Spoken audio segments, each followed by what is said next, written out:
আমি বানাবো একদম আলাদা কিন্তু খুব স্বাস্থ্যকর একটা রেসিপি।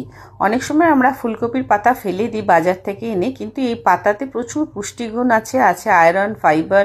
ফুলকপির পাতাগুলোকে ভালো করে ধুয়ে নিলাম, তারপর মিক্সিতে জাস্ট ওই কাঁচা লঙ্কা, রসুন, নুন, হলুদ সব দিয়ে একটা পেস্ট করে নিলাম।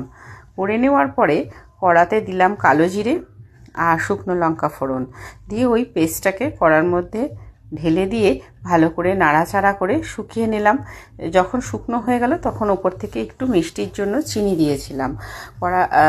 এই নিউট্রিশনাল ভরা ফুলকপি পাতার পেস্ট কিন্তু খেতে ভীষণ ভালো লাগে, গরম ভাতে রুটির সাথে খুবই ভালো লাগে। তোমরা অবশ্যই চেষ্টা করো, এটা একবার বাড়িতে বানানোর কোনো খাবারই নষ্ট নয়, সবটাই কাজে লাগে। আর আমাকে লাইক করতে, কমেন্টস করতে একদম ভুলো না।